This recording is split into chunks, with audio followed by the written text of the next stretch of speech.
नमस्कार मित्रांनो, माझ्या यूट्यूब चॅनलमध्ये स्वागत आहे। तर मित्रांनो, टोकन यंत्रावर भुईमुग लावणे चालू आहे मित्रांनो। तर बियाविषयी माहिती सांगणार आहेत आमचे अशोक भाऊ। भाऊ सांगा। आज 4 जून आहे।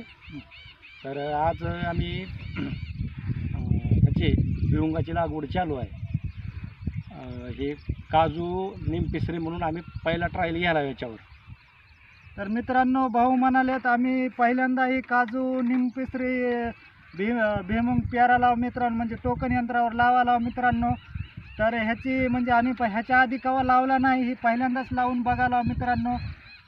तर ह्याची पुढील व्हिडिओमध्ये ह्याची सविस्तर तुम्हाला दाखविणार आहे की हे म्हणजे कसा येतोय काय नाही, ह्याची म्हणजे सविस्तर माहिती सांगणार आहे। कारण तर आम्ही पण शेतकरी नवीन असल्यामुळं आम्हाला पण तेवढं ह्या बियाविषयी माहिती नाही, त्यामुळं व्हिडिओ बनविलेला आहे मित्रांनो।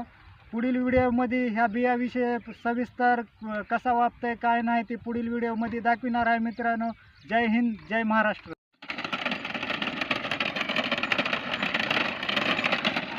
नमस्कार मित्रांनो, माझ्या यूट्यूब चॅनलमध्ये स्वागत आहे।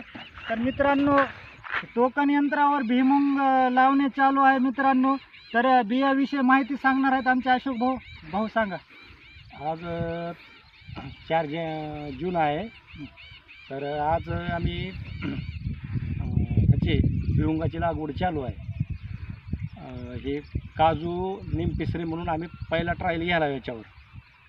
तर मित्रांनो, भाऊ म्हणालेत आम्ही पहिल्यांदा ही काजू निमपिसरी भुईमुग पेरा लाव मित्रांनो, म्हणजे टोकन यंत्रावर लावा मित्रांनो। तर ह्याची म्हणजे आणि ह्याच्या आधी कवा लावला नाही, ही पहिल्यांदाच लावून बघायला मित्रांनो।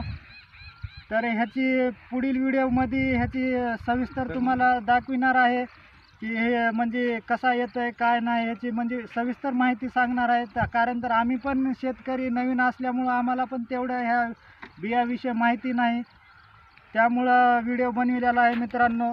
पुढील व्हिडिओमध्ये ह्या बियाविषयी सविस्तर कसा वापतंय काय नाही ते पुढील व्हिडिओमध्ये दाखविणार आहे मित्रांनो।